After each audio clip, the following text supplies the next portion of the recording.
Spiritual Steps to Christmas by the Very Reverend Msgr. Aloysius F. Coogan, Nihil Obstat John M.A. Fearns, Imprimatur Francis Cardinal Spellman, Archbishop of New York, August 22, 1953.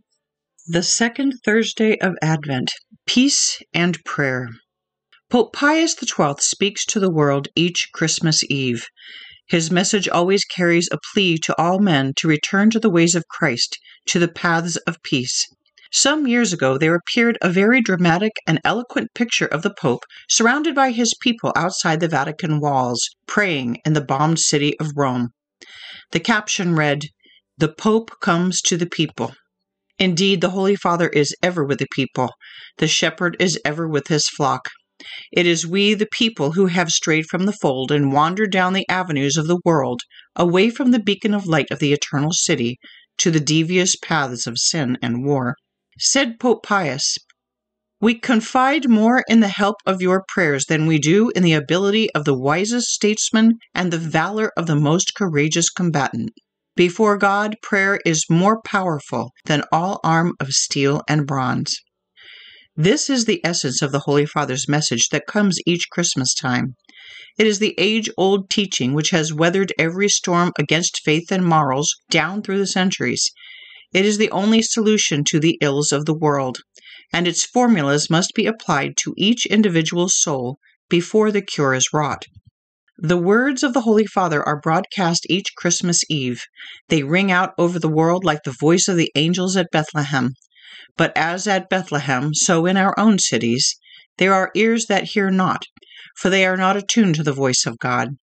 It is for these and for ourselves that we must pray. Quote, "For if today you hear his voice, says the psalmist, harden not your hearts." In this Advent season, wisely and most appropriately comes the feast of our Blessed Lady, under her title, the Immaculate Conception. It is this doctrine that teaches us the true dignity of our nature. While hatreds and bombings only intensify the evil of human nature, prayer and a consideration of the virtues of Mary serve to lift us up above the earth, to contemplate the fact that we are born for a high destiny. Quote, "Once and only once did God create a soul that was never even for an instant defiled with the slightest sin. Once and only once did God create a soul that was as pure at the instant of conception as it is now in heaven. Once and only once did he relax the stern judgment on our race and clothe a soul with original justice and sanctity and innocence and grace superabounding, with attributes of ineffable grandeur.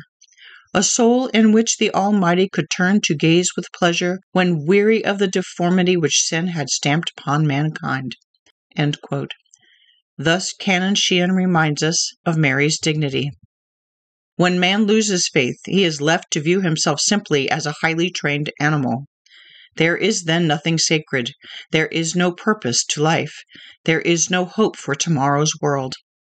When faith remains and man sees himself a sinner fallen from grace, but yet with a high destiny, as seen in the light of the doctrine of the Immaculate Conception, then there is high reason to hope and strive and pray for a better world. May American Catholics prove worthy of the cross that is being laid upon their shoulders, as they have been dedicated to Our Lady. The prayer for the day.